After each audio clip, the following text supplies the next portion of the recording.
薄いのアホ。プリズムパワーメイクアップオーカードレディ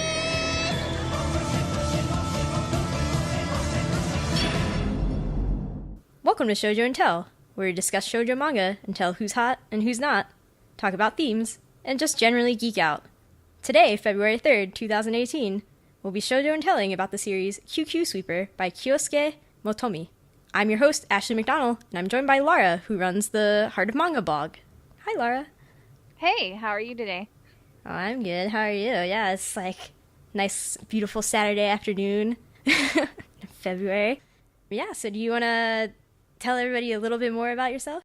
Yeah, I have been in the world of manga for over a decade now. Heart of Manga has been running about 9 years, so it's been going for quite a while.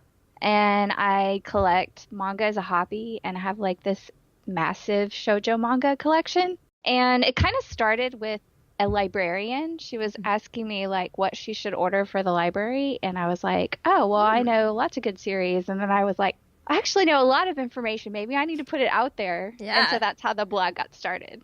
No, admittedly, how I learned about the blog, I'm ashamed to admit that I didn't learn about it sooner, but like in looking up series that I should cover on this podcast, I was like, wait, there's this resource that actually tells me helpful things that I've always struggled to be like, when does stuff get published? Like, how do people feel about it? Like, I don't understand. And then I found it and I was like, this is amazing. I understand everything now. It's been a long journey and along the way, and it started on Blogspot almost 10 years ago. Yeah. And then it just became its own site. So it's gone through several renditions now. Yeah, so do you have, I know this is probably really hard, but do you have like a favorite manga? Do you have a handful of favorite mangas? I do have a favorite, and Ooh. I can't even like review it on my blog because I'm so totally biased about it. But Skip Beat is my favorite one. Ah, Skip Beat. I've only actually watched the anime, and I keep trying to like wait for the manga to finish, and I'm like, it's never gonna finish. It's the shoujo equivalent of a shonen manga. Like that's it's been going 10 years already. So I think somebody should just make a Skip Beat podcast. That's what I really want. Somebody to just make a Skip Beat podcast that rivals like all the podcasts about Naruto and Bleach and stuff. That's my dream. Well, I know some people who could do that. See, I think we should all be doing that. Yeah. For sure. All right, so let's get into our talk about QQ Sweeper. All right, so QQ Sweeper is available in North America from Viz Media, along with much of other Kyousuke Motomi works, particularly, I think most known for Dengeki Daisy. And there's also a sequel to QQ Sweeper that we will surely talk about more later as just like a concept of a sequel to a manga that's only 3 volumes. It's called Queen's Quality, which is just like currently running in Viz. And my romantic partner, Jeff Ruberg, still works at Viz, so maybe I have some conflict of interest, but he only cares about shonen titles, so I don't think I have a conflict of interest here. No, I think he needs you to balance him out. I know, exactly. So. We're just like, we're a couple. We have all the things covered. It's great. Yeah, so do you want to give a really quick plot synopsis of QQ Sweeper? I'm going to try. I was actually thinking about how I was going to give a synopsis of this because it's such a different series. It really is. I mean, you have a high school setting with a boy and a girl in a high school setting. But that's not really what the story's about at all. It's got a lot of supernatural elements where they kind of have like this psychology background where they're going in and trying to help people. And they do it all through this huge metaphor of cleaning. Mm-hmm. And so without giving away too much of the story, it's basically a high school girl who comes out of nowhere, ends up meeting this boy. Who has the job of cleaning, and he cleans all over the building, all over the school. And he ends up bringing her into that business of cleaning as well. Mm-hmm. And I think that title, QQ Sweeper, comes from his little nickname of being Q. And then they call their cleaning sweeping. So that's as good of a synopsis as I can give you. Yeah. I was actually really confused about why there were 2 Qs, because I was like, I get that it's his nickname, but then why are there 2? I don't understand. But given that the next series was called Queen's Quality, I was like, maybe. Yeah, that's where I think it was coming from. Yeah. Yeah, I'll retroactively put that as the 2Qs. Like, cool, I guess. So before doing this podcast, I know that you had read this series before. That's why I have you here. I had not, though.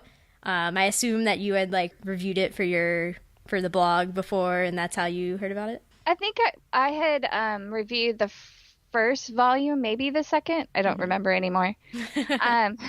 But yeah, I've read the 3-volume series twice now. So I actually got into it because I love the mangaka. So I like Kyousuke Motomi. So I loved her series Dengeki Daisy. It's like right up there with Skip Beat for me. It's one of my favorites. So yeah, so it wasn't hard for me to go, oh, look, it's her new series. I have to read this. That makes sense. I feel like I've only recently gotten into her stuff. Like, I only have read so far 4 volumes of Dengeki Daisy, to my own shame. I'm catching up, I swear. Yeah, so do you have a favorite thing about this short little series? I guess probably I just like the way she has the characters interact, and I get a lot of sentimentality between them. There's a lot of chemistry, and I think that's what makes me connect with the story a lot. For me, I was just really surprised reading it. I was like, wow, this manga is actually about cleaning, though. Like, I really didn't expect it to, like, be so much about the actual act of cleaning. But I really liked it in the end. And I thought it was shockingly dark, especially in its imagery of, like, the bugs, and there's a lot of going into people's minds, and it's kind of a dark place. And to me, I was like, I feel like I only see anything be this dark visually in shonen titles or, like, adult titles, and it was very interesting to see it used in a shoujo setting for me. I agree. I think she had a little bit of that in her last series, some of that darker element, but for sure, like when I first saw the series, it hadn't even been brought to America. I was seeing it come up on the website for Betsukami, and I was like you were, I was struck with it, like, cleaning? Really? Cleaning? Like, why? how is she going to take cleaning and make a story with that? So I was pleasantly surprised when I finally got hold of the volumes in English and was able to figure out what she was doing with it. Yeah. It's good for, you know, like, funny tweets, I feel, like, how serious they are about cleaning. But also I'm like, no, it's genuinely, like, I love how much they're into cleaning and how it's this whole elaborate metaphor. It's really great. It is. It's a very, very elaborate metaphor that works really well for the story that she's telling. Yeah, and it's just generally, like, a really good mashup of a lot of things. Even though it's short, you're like, you pulled it off. You pulled off that, like, Cinderella, other, like, weird tropes of maids and, like, cleaning pretty well. I like it. I agree, yeah. So, okay, so if you haven't read this series yet, and that premise of it's about cleaning intrigues you, as it should, then you should maybe not listen to the podcast from here on out, because we're going to spoil all the things. You're going to know so many things. Although, technically, this is really just, like, the opening arc of a larger story that continues. So, can we really spoil that much for you? Like, I don't know. So maybe you do want to keep listening. But here we go. Spoiler time. So going further into favorite things, do you have a particular favorite scene that really struck you? My favorite scene is the scene where they have gone through a cleaning and they're both really exhausted, and Fumi goes to sleep and has this really disturbing nightmare. So she goes downstairs to see Kyu because that's what they told her to do. But anytime that a sweeper has a nightmare, they need to seek out another sweeper for company. And as they're sitting there talking, and he's eating some candy, he gives her the candy. And as he sees her eat the candy, he has this, like, deja vu moment. And he, like, almost tackles her and kisses her. That's, like, my favorite scene. What I really liked about that scene was, again, the cleaning aspect of it. Like, he was like, you can eat this candy, but then you have to go immediately brush your teeth. And I was like, I love you, Q. You're so great. Like, what are you about? Like, you're the best. I guess I like all those scenes because I really just liked, because I feel like by volume 2 and 3, I was kind of like, this is getting really, like, there's a lot of story stuff that is like coming up that is not going to be wrapped up in these 3 volumes, and that kind of distresses me. But volume 1, I was like, I'm so into this. Like, Q apparently drop kicks people who litter. Like, I'm all about that guy. Like, he's great. Yeah, so I just really loved the whole, like, setup of it in Volume 1. And I thought, like, you know, the first cleaning that they do was Sakaguchi, who just initially comes off. What is his problem initially? He's just, like, kind of he hangs out with bad people because he got, like, injured. He used to be on the baseball team, but then the injury takes him off that, so then he's kind of sad and hanging out with the wrong people. And so he becomes a little corrupted. And then I was really touched by the, like, we cleaned your mitt, and now you like, have feelings again, and you're, like, a nice guy. And I was like, yes! I love everything. Yeah, I like that aspect where they're helping people through their cleaning. So it's not just like, let's go clean. They're not OCD. Yeah, they're not too OCD. They're like, I'm genuinely trying to protect your teeth when I tell you to go brush your teeth after eating candy. Trying to help you out. It's real fun. Yeah, but as we have mentioned already a few times, how this is already just like a opening arc to a larger story. Like, because there is a sequel manga called Queen's Quality, which I have not started. I do have the first 2 volumes, like, chilling, and I almost started it yesterday, but I was like, I don't want to then have that, like, in my mind to get mixed up with this. Yeah, it's hard not to. It really is. Yeah. Because Queen's Quality, even the first 2 volumes, has given you quite a bit more, so. Oh, really? I mean, I can, yeah. Oh, that makes sense, because this ends on, like, there's a bad guy and her powers awaken, and you're like, what? That's not an ending. Like, it isn't. It's kind of like a cliffhanger, and it's kind of like, where's the rest? Right, but it is weird, right, that it, like, became a new series. This is not a normal thing, right? Well, I actually think it was kind of like a trial run on the part of the magazine to say, this is a really odd, like, story idea. Let's give it a shot and see how it goes and the response that we get. Mm-hmm. And so if it gets a good response, okay, now we'll let you have this full-blown serialization. So that's kind of what I thought might have happened over in Japan. I don't know. Yeah, it just seems weird because then you'd have to, like, do all new marketing for it if you make it a new series, though. Like, that's just, you gotta start from almost square one again.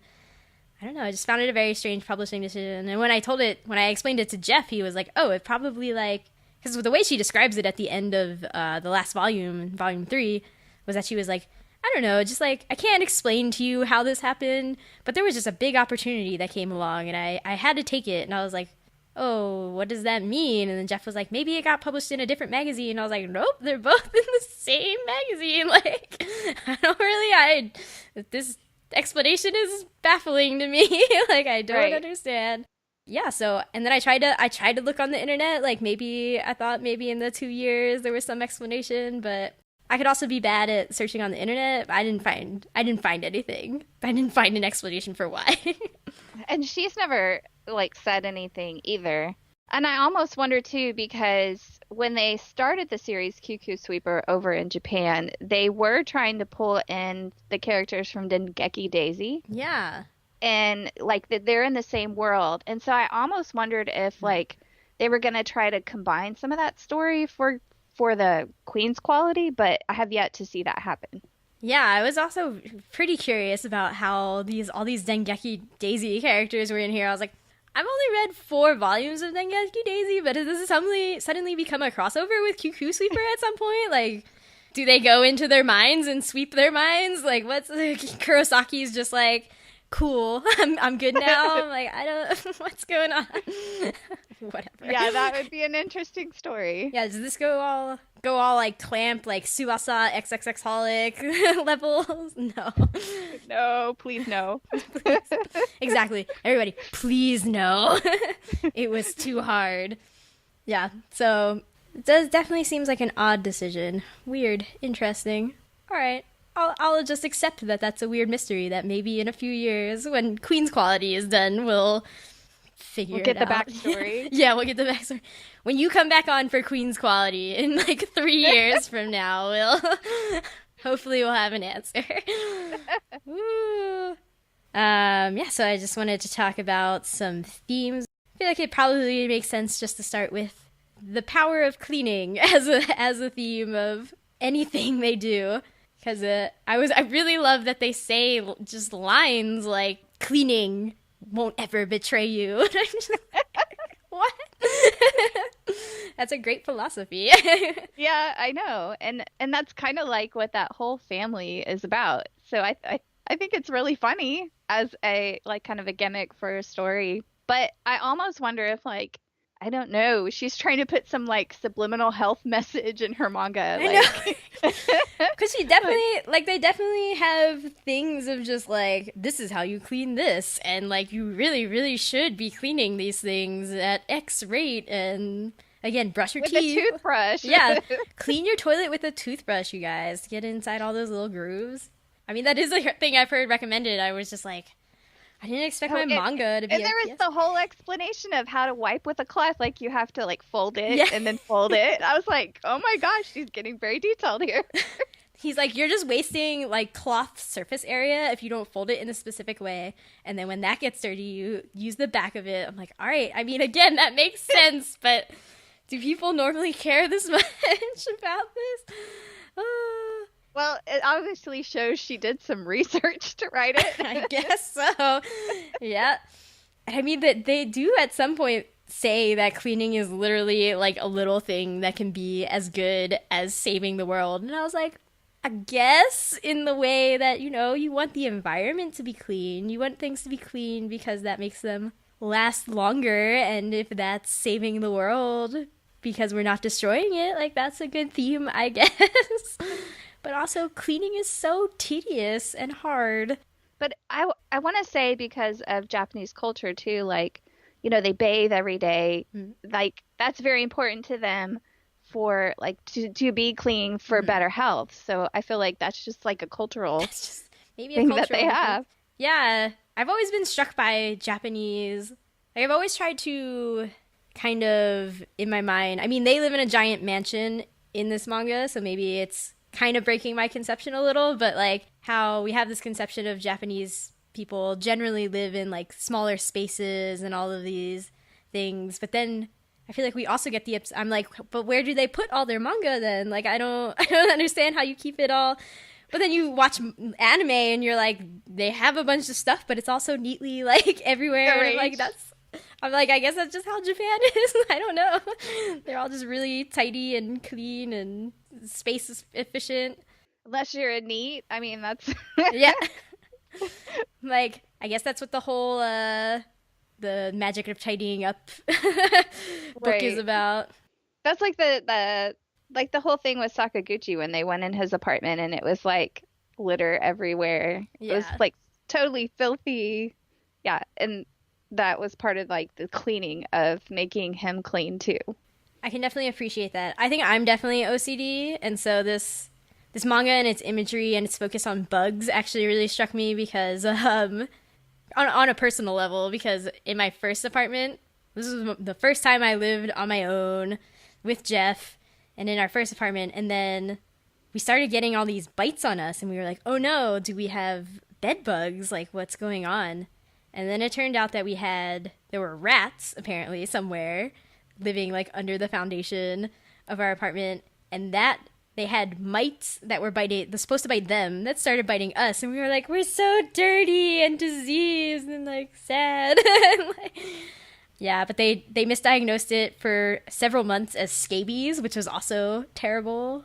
That's awful. Yeah. So then I was just like, I viscerally feel this manga and how it's like, bugs are the devil who make you feel uncleanly. I'm like, it's true. They did. They destroyed my soul for 6 months. Well, I mean, I think too, like if you had to come up with a metaphor for dirtiness, I mean, when you see piles of trash, there's always bugs around, flies, cockroaches, you know, so I think it made sense in a sense, you know, coming from that aspect. Yeah. But just like as things that destroy your soul, I was like, yeah. That's definitely it. Maybe she didn't want to draw like demons or something. Yeah, she's like, demons are too far, so bugs are gross. Bugs.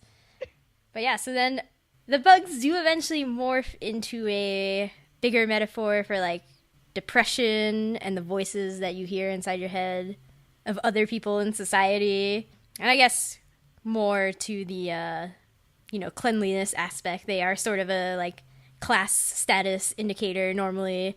Because, like, when I was diagnosed with scabies, we were like, oh no, this means we're, like, uncleanly and people, like, think less of us and, like, all these things. But people definitely were like, wait, you have scabies? Get away from me.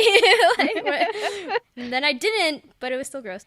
But yeah, so I don't know how you feel about bugs as metaphor for, like, depression. Is that like, too far? I don't know if I would say, like, yeah, like, depression isn't really, like, contamination. I mean, that doesn't equate to me. And so it's more of that, like, negativity that's there. Those nagging voices. And I can kind of see how, like, a nagging voice would equate with, like, an annoying bug. Oh, that's true. I didn't think about how bugs make, like, annoying sounds when they buzz past you and stuff. So that's, like, more in line with the metaphor of, like, yeah, it's just this annoying little nagging in your ear. Because I believe it's Kaori has, like, bees or whatever. No, that's the guy. What's the guy's name? I don't remember his name, to be honest. Yes. The one that went after her in the sports shed. That's what I'm thinking of. Yeah. Second guy. We're just gonna go. That's his name now. Yeah. So he has, like, I guess bees are, like, a common thing. I guess Kaori did in the end have bees, like, when she was in the cell of her mind at the end. So they make a pretty annoying noise. That's how I know bugs are around me, and I always run away. I'm very scared. I'm very scared. Yeah. I think she was playing into that fear as well. Like, there are so many people that are afraid of bugs, so that was, like, really good for the dark aspect. Yeah.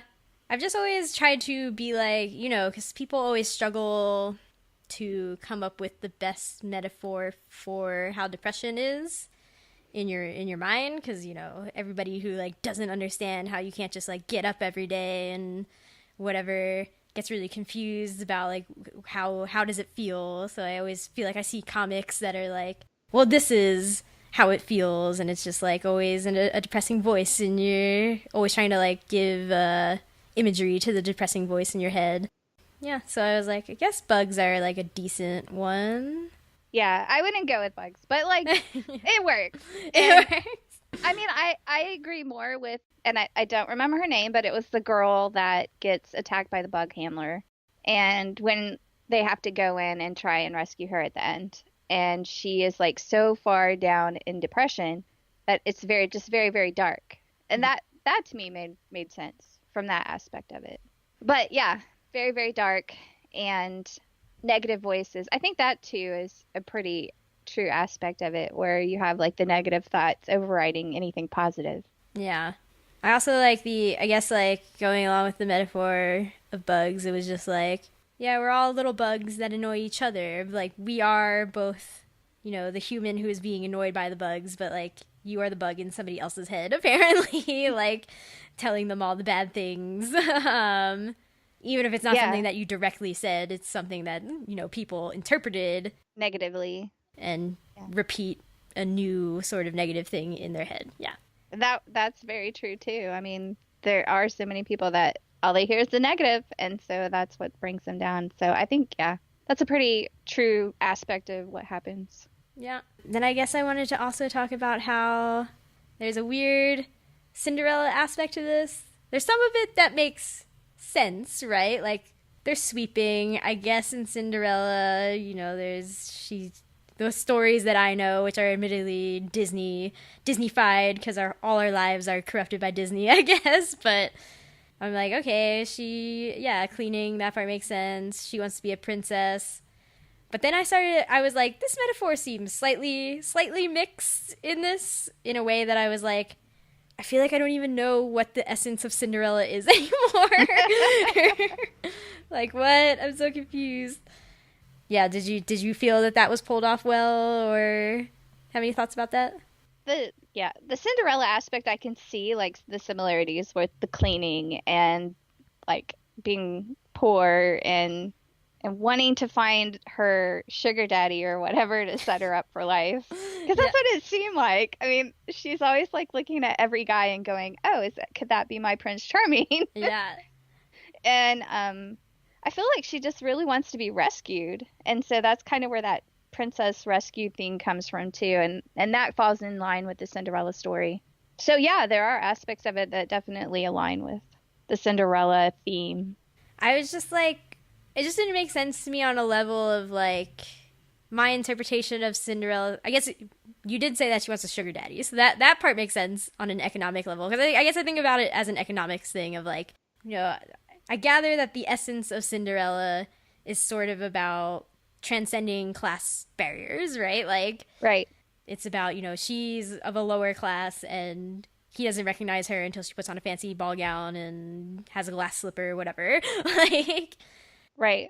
But then I was like, but in this instance, I guess what's really breaking the metaphor is that Kyutaro is also a sweep. Like, he's not a prince. And I'm just like, I guess he lives in a mansion. He doesn't really fit the Prince Charming at all, I would say, in this aspect. I mean, they're on the same social class level, pretty much. I mean, they're both sweepers. They're both cleaning. It's not like he's going to come in with $1 million of money and take her away, because they're not. They're working together every day. Yeah. And I mean, I think a little bit of the aspect comes more in Queen's quality, which I won't spoil. I won't go there. But yeah, you start to understand a little more of how, like, her status could change, if you want to put it that way. Yeah. Well, I mean, she does become a queen apparently by the end, so there's also that. Like, I'm like, all right, so she becomes queen, but like without Kyutaro. Kyutaro's like, what's happening? I don't even know what's going on here. Like, I don't even know what a queen is. What's that? Right. No, like, and he's clueless about it. So, yeah, for him to be Prince Charming that doesn't equate, I don't think. He's just not Prince Charming. I don't know what role he would be. I don't know what role.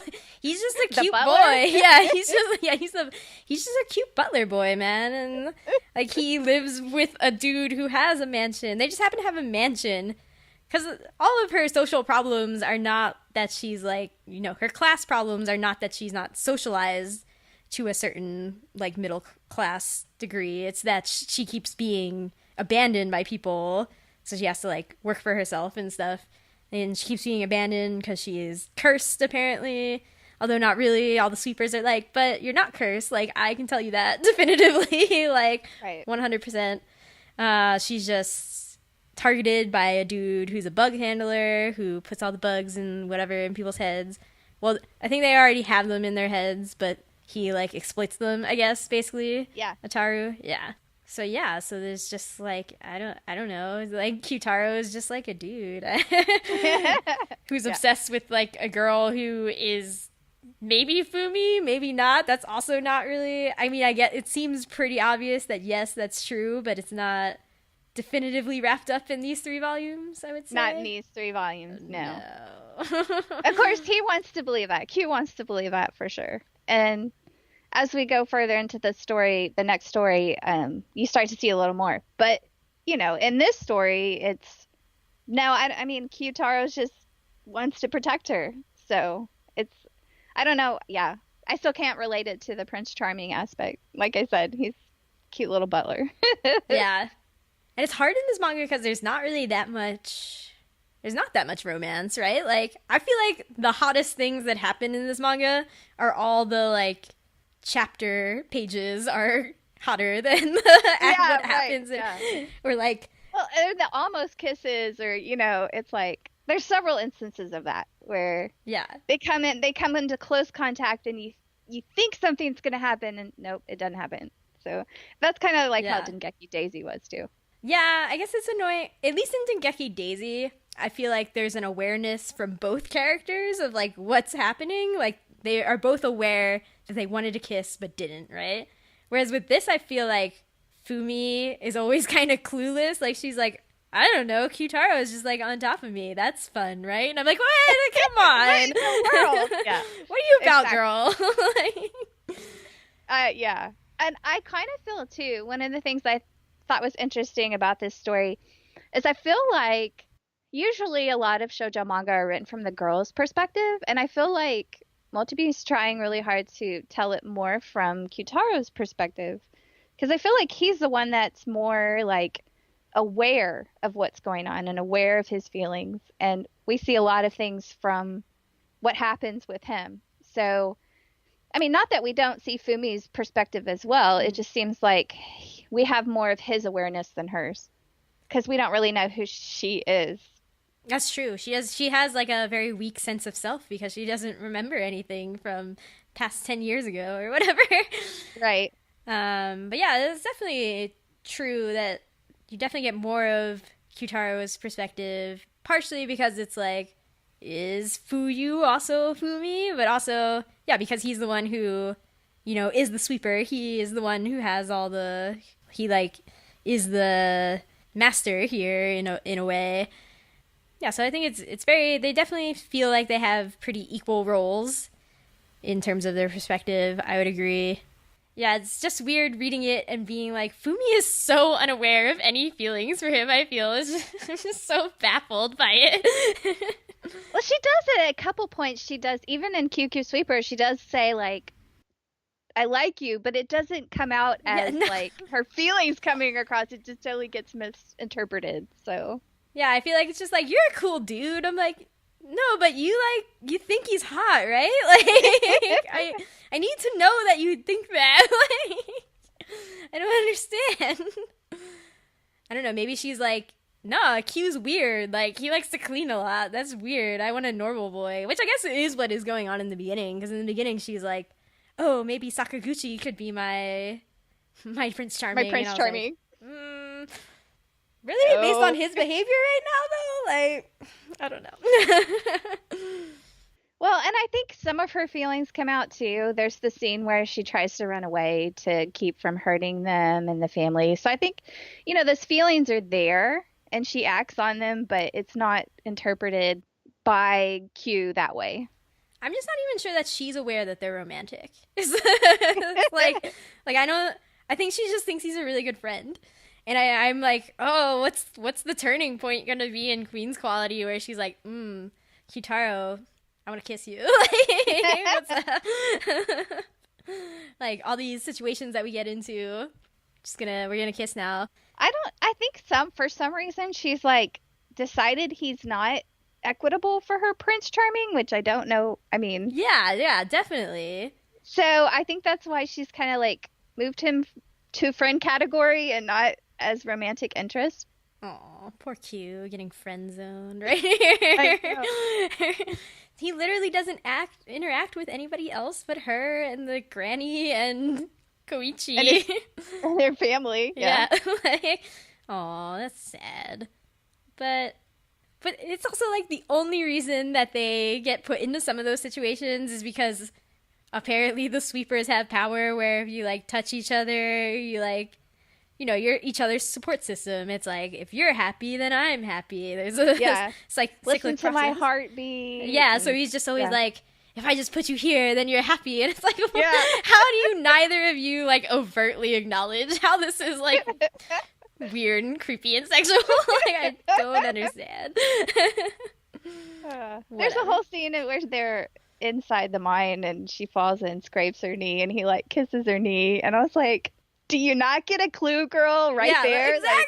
Like... I'm like, she's just like, that's weird, Q. I'm like, yeah, it's weird. Like, what are you talking about? Oh, yeah. Were there any other general things that you wanted to talk about before delving into our silly quiz segment? Were we gonna talk ships? Oh, do you want to do ships before cleaning quiz? Because yeah, I normally do ships last, but I don't really care. Oh, I don't care. Do you want to do the cleaning quiz? That's fine. Okay, yeah, let's do cleaning quiz, and then and then we'll get to what everybody really cares about, which is ships. Okay, so normally this segment is a love quiz segment. Obviously, this is a Shojo manga podcast, and it's all about love. And it's normally posing as a character who taking a love quiz of like, do they really love each other or whatever. But as we have just mentioned, there's not that many like awareness of romantic feelings in this manga. Again, I really think the most romantic thing, like most romantic shot, is this cover of volume 3 of them like holding each other. I'm like, yeah, that's hot. That's way hotter than anything that happens in this. But yeah, so this time, since this is about cleaning, again, it's definitely about cleaning, 100%. For sure. We're just going to take a quiz that's not even about how good of, we're not going to take it as characters because we already know that they're really good at cleaning. Like they've shown it. There was a whole chapter about them cleaning a room, not even supernatural cleaning. It was just literally Fumi cleaning a room. But so we are going to test our knowledge of cleaning right here. We are going to, I'm going to be so bad. Okay. I sweep every day. For the record, I sweep every day because I have a cat and hardwood floors, and I'm just like, yeah, you got to clean that up. Yep. I don't need all these litter pebbles and your fur everywhere all the time. Like, I don't need that. Well, I have 2 children, so I can tell you I do a lot of cleaning. All right, so you're gonna know lots of stuff, and I'm just gonna look like a silly fool. All right. All right, so this quiz is on howstuffworks.com, which is probably just like a silly, dumb website that's not really anything, but maybe it's not. I don't really know. And this is just called the Ultimate Kitchen Cleaning Quiz. Oh, great, it's even about kitchen cleaning. I would definitely don't do much of that, but all right. So the subhead is, there's something about cleaning the kitchen that sends us into a panic. We walk by the pile of dishes and sigh. We see the tomato sauce on the wall as a sure sign of our doom. I mean, it is. That's just facts. It doesn't have to be that way, though. Take our quiz to learn some great tips for keeping your kitchen clean and fresh. Oh, yes. All right. I definitely need to know how my kitchen, my very, very tiny kitchen, can be clean and fresh. All right, question 1. To reduce the amount of time you spend on dishes, you should do which of these? Soak them in hot, soapy water. Throw them away. Use paper plates. I'm glad this first question, lobbing me an easy one here. Soak them in hot, soapy water. Correct answer! Yeah, mine is probably use paper plates to avoid having the dishes in the first place. Oh, yeah. But then that wouldn't be ecologically friendly, so. Question 2.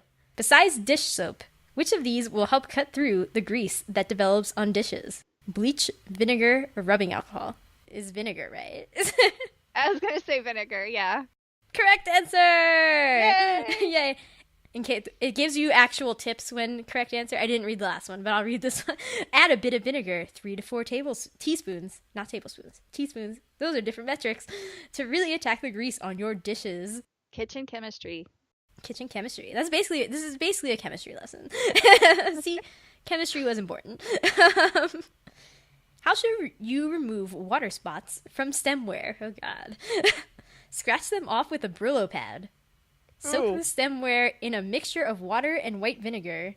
Burn them off with a match. Definitely that one. No.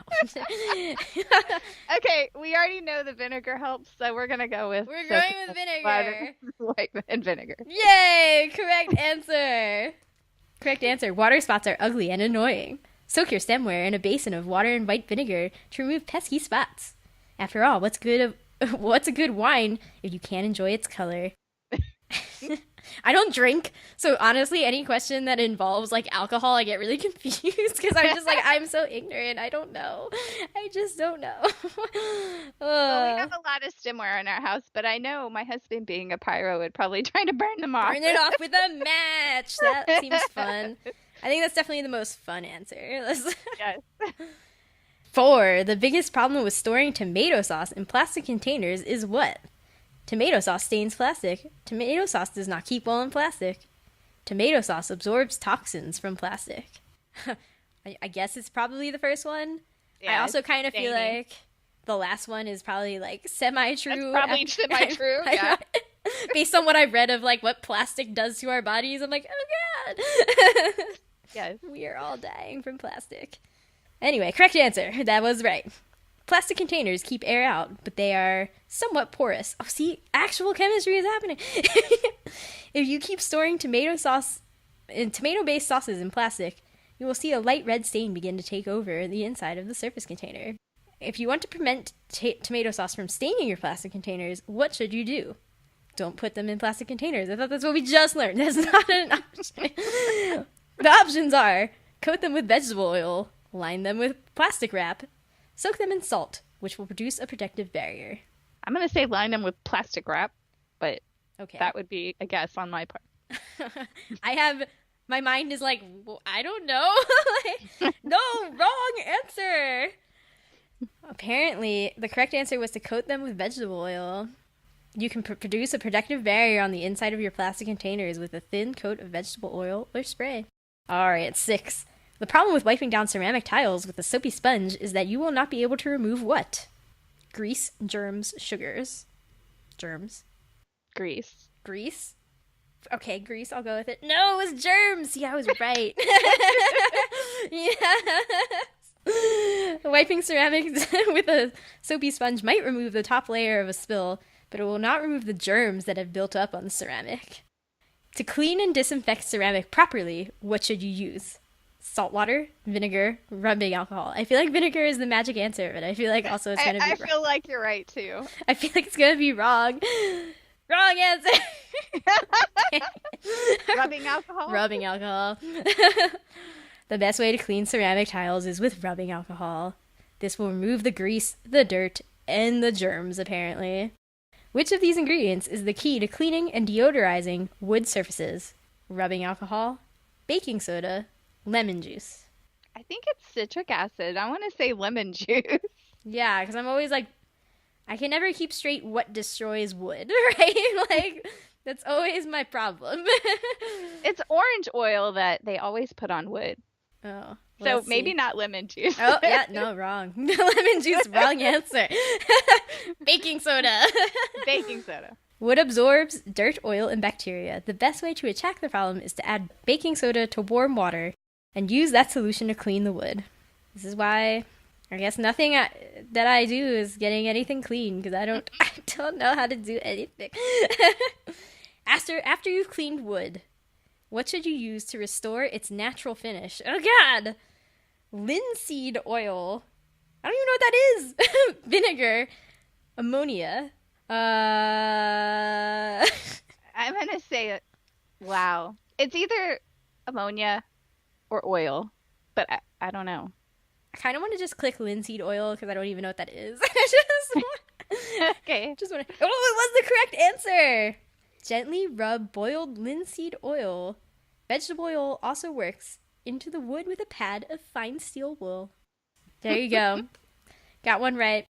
How long after applying the first coat of linseed oil should you apply the second coat? What? I don't know. Are you kidding me right now? 6 hours, 12 hours, 24 hours. Okay. Yeah, no, 12 hours. 12 hours, yeah, we'll cut the difference. No, wrong answer. 24? 24.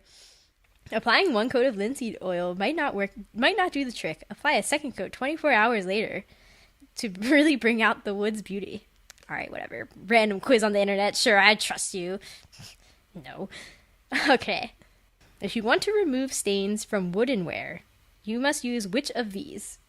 Vinegar, bleach, lemon juice. From woodenware, what is that even? I know, that's what I'm trying to think. Like, what do I have that's like even woodenware? Like, maybe if you had a wooden cutting board. Oh, okay. Huh. Vinegar, lemon juice. You know what? I'm gonna click lemon juice, and I'm gonna not be shocked if it's vinegar. Okay. Wait, no, it wasn't even. It was bleach. Bleach? Yeah. Okay. The best way to remove stains from wood is with bleach. Use 1 quart of water and 1/4 cup of bleach. This is why nobody should let me clean. Nothing's clean in our house. Nobody should let me clean anything. Apparently, I just don't know. Okay. Wow, the easiest and least expensive way to prevent china from getting chipped is what? Pad the sink and faucet with towels. Soak them in salt water to make them stronger. Always have your china professionally cleaned. Well, I don't know. Do you want to pay money or try and do it yourself? I feel like you should want to do it yourself. This saltwater thing seems like nonsense. I'm just going to say you should just put towels in your sink. Correct answer. Woo! Yay! That's because we're not made of money. We're not Prince Charming here. We need to do it ourselves. God. Which of these can you use to remove calcium deposits? Steel wool, lemon rinds, vegetable oil. Steel wool? No, lemon rinds. I was going to say lemon juice, but yeah. Lemon. Always lemon. If lemon rind alone is not removing a tough calcium deposit, what should you add? Salt, vinegar, or bleach? Vinegar. No, salt. Salt. To clean a vase that has a narrow neck, what should you use? Rice and vinegar, really hot soapy water, lemon juice, and bleach. Rice and vinegar? How would that even... Wouldn't the rice just, like, expand? So I'm gonna say no to that. Really hot soapy water? I don't know. What was the last choice? Oh, lemon juice and bleach? No. I would say hot soapy water. No, apparently rice and vinegar. How is this possible? One really clever solution is to pour a little bit of white vinegar into the vase as a cleaning agent and some uncooked rice as an abrasive. The moment something spills in your oven, what should you do? Cover the spill with salt, turn off the oven, and throw away whatever you were cooking. Obviously the wrong answer. Pour red wine over the spill. I was going to say baking powder, but okay, that wasn't a choice. That's not a choice. Salt. Salt or wine? Again, I don't understand the properties of alcohol at all, so I'm like, Well, wine is like vinegar. Okay. So, salt or vinegar? Salt. still Okay. leading with salt. A correct answer. Woo! Yay! When you hear the familiar slash and sizzle of an oven spill, you should immediately cover the spill with salt to absorb the spill. The salt will soak up the stain and make the oven much easier to clean. What should you use to pour salt over a hard-to-reach spill? A salt shaker, a long-handled spoon, your hand. Obviously your hand. No. A long-handled spoon. A long-handled spoon. Yes. That one's too easy. Correct answer. Obviously, you can't put your hand inside the oven. That's how you get burned. Once the oven has cooled and you're ready to remove the salt-covered spill, what should you use? Steel wool, a sponge or rag, a paint scraper, a sponge or rag? Correct Steel answer.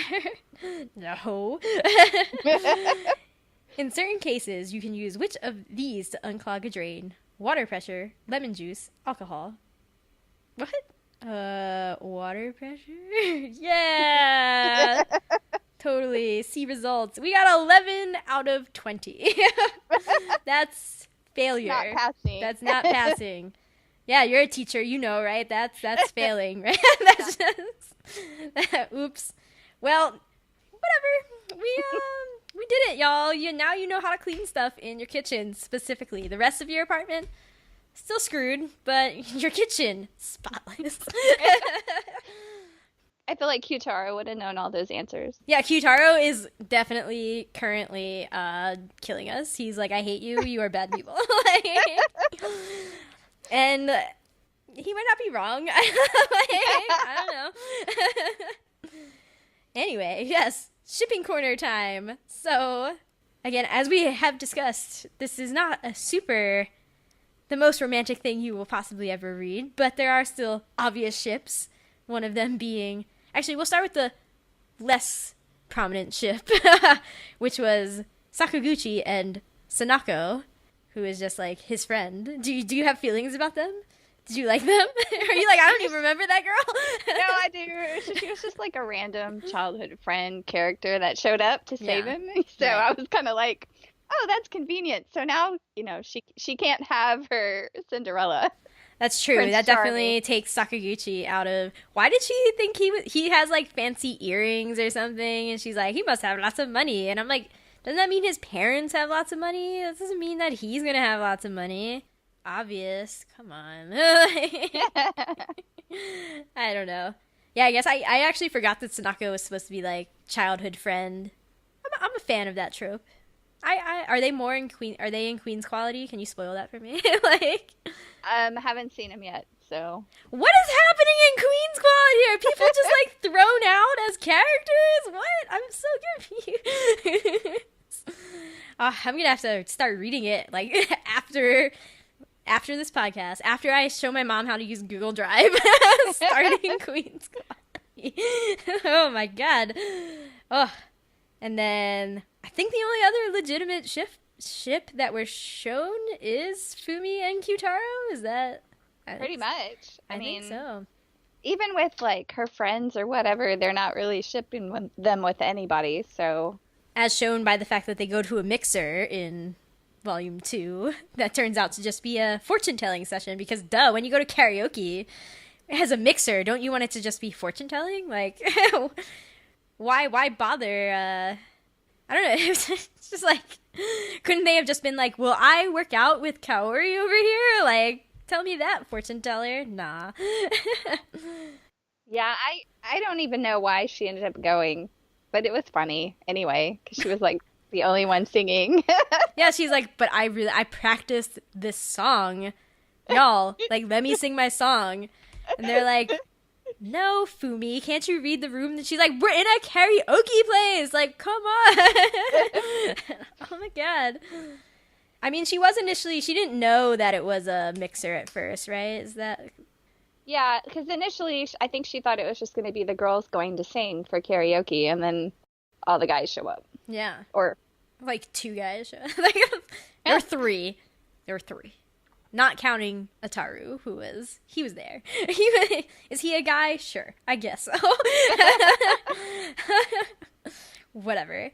But do we ship Fumi and Kyutaro? I mean, obviously, but obviously, you kind of have to at this point. There's nothing else to ship. There's nothing else to ship. I mean, we could dislike them as a pairing, but I don't. I feel like they work well together. I do too. I mean, it's kind of hard because I feel like I see. Maybe less with Fumi. I don't see the main girl of Dengeki Daisy, but I definitely feel like Kyutaro is kind of just like a dark-haired version of Kurosaki. And I'm just like, okay. I guess. I don't know. I don't see them as close maybe as you do. I think Kyutaro is a little more distinct. Different kid. Like, he's much quieter and reserved than I think Kurosaki was.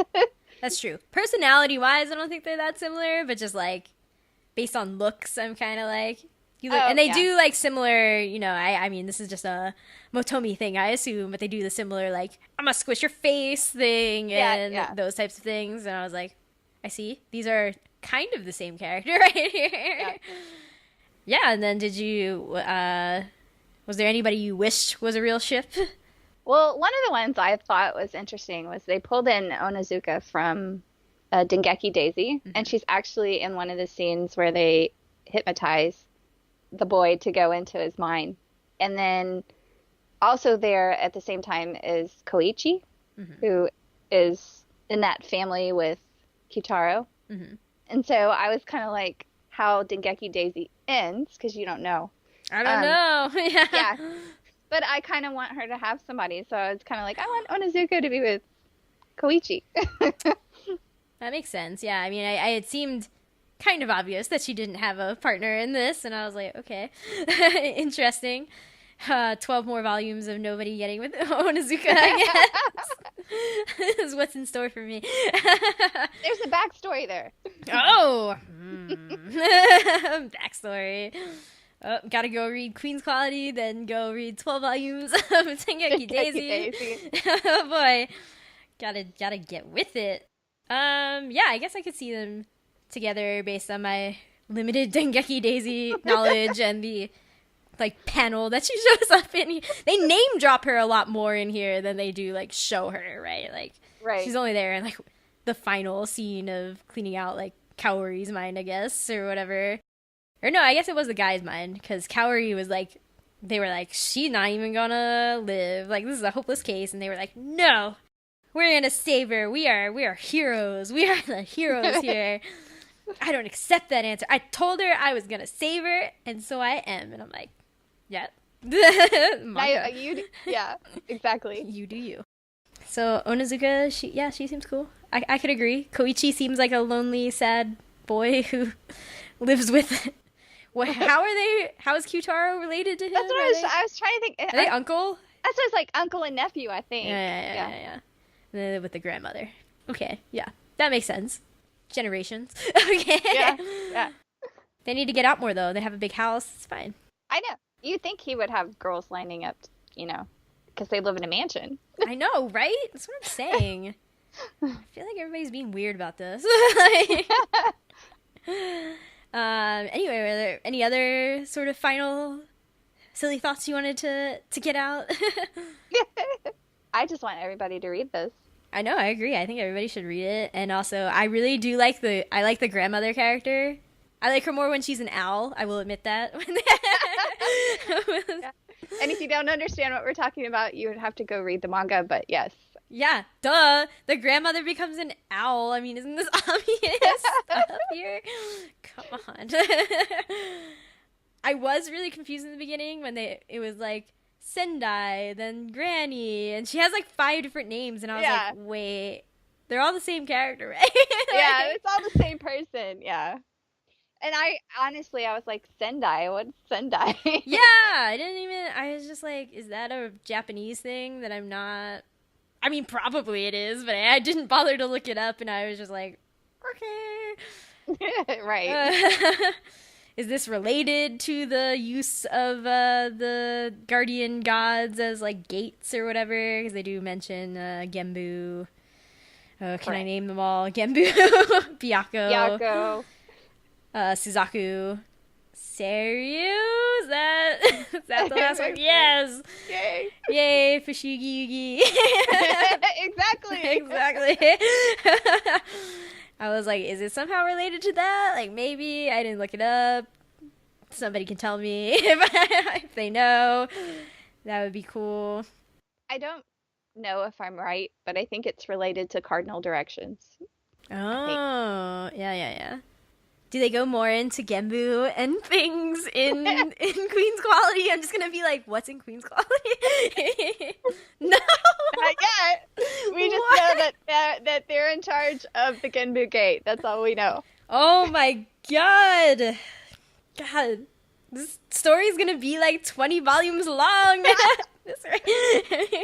I think that's what I was saying. I think like they were planning on making this a pretty long serialization, so. But they were just like, we don't believe anybody will care about this cleaning manga. Oh my god. Okay. Cool. Is Ataru still there? Is he still the bad guy? Is that... Yes. Okay. Yeah. He's still working around. How do we feel about him as a bad guy? I felt bad for him, actually. I kind of pitied him because... Yeah, why? I feel like he was stuck in that role of bug handler. And like... I don't know. He's always like having to manipulate people, and and he's very like sad that he's having to do that to people. Like it's I don't know how to. You think he was sad about it? I think he doesn't like that. I think he like despairs that that's what he has to do. I don't know. That's how it came across to me. Wow. I don't think that's how it came across to me at all. I was kind of just like, yeah, this dude's weird and creepy and manipulates people. I'm trying to think if maybe it's something from Queen's Quality. Yeah, that could make more sense. I'm like, does he get like a redemption arc here? Like, what? Are we supposed to sympathize with him in Queen's Quality? Whoa. I mean, that would make sense. He's kind of one-dimensional right now. In that, yeah, he's like a weird, random bad guy who you're like, okay, I guess this is a mechanic of the world. They're bug handlers. I assume there's a society of bug handlers. I don't know what rank he is in that society. Right. Well, I'm remembering a conversation he has with a girl. And I just remember him saying, like, have you messed up that girl yet or whatever? And he's like, I don't want to mess that one up. Or Oh, interesting. I think that's in Queen's Quality. So. Okay. Huh. I definitely want to know what rank Ataru is in the bug handler world. Is finding the queen an important task? Like, I would assume it is, I guess. Oh, yeah. I think that's the whole premise of this next series. Yeah. Is the queen, like, finding the queen and then aligning the queen to either good or evil. Right. Okay, yeah, because they do explain that it's like, the queen is just like a name and it can be good or evil. It's like you can choose it. And actually all these bug things, because I took it as a like queen bee sort of metaphor. I assume that's what it's going for, right? Like if a bug handler is trying to find them. And it just kind of reminded me of like, maybe this is silly, but it reminded me of like Ender's Game and how, they fight the like bug-like aliens. And then in the end, Ender's like, no, like, we killed this whole civilization, and then he tries to, like, protect the queen bee, because it's kind of, I guess the implication is that they're not, like, inherently evil beings, they just have a different set of morals and whatever. And he's like, yes, I must find the queen and protect the queen so that the society doesn't die. And I was like, this is maybe a strange connection that I've made, but it's definitely what it reminded me of. And I was like, all right, brain. Well, I know I think that's how they kind of explained it in QQ Sweeper anyway. Like, they did talk about, like, what the queen was. And that's definitely what the next series is about, is locating that queen and trying to keep the queen from being evil. Mm-hmm. Like, that's kind of what Kyutaro is trying to do. Yeah. Or Kyutaro is the queen's keeper here. Like, yeah. Mm-hmm. Well, because she's connected with him, so he has the best control over her. And he has magic powers. When you touch his chest, you just feel so calm and happy. How could you not? I don't know. Like, if I were touching a guy's chest, I would not feel calm and happy. Right? Like maybe happy, not calm. Excited. Excited. Yay. Yeah, any other thoughts? Nothing that's, like, coming right to my head right now. Okay, well, yeah, it's fine, All right, so I guess I'll just read this outro then. Thanks for listening to Shojo and Tell. Comments, questions, constructive criticism, concerns? Need to gush about your OTP? Email shoujoandtell@gmail.com or leave a comment on shoujoandtell.com/QQsweeper. We're at Shojo and Tell on Twitter, Facebook, and Instagram. Oh, and do you want to put where they can find you, Laura? Sure. They can find me at lsensei on Twitter. You can find me at heartofmanga.com, or you can find me on Facebook at Heart of Manga. If you like the podcast, please rate it in iTunes or Stitcher or wherever else like reviews can be left for podcasts. This will help the podcast reach more hearts, or at least ears. Thanks again for listening. We'll be back next time for the first half of We Were There by Yuki Obata. What were we there for? Well, you'll just have to listen to find out. Stay tuned. Until then, bye. All right, bye, everybody.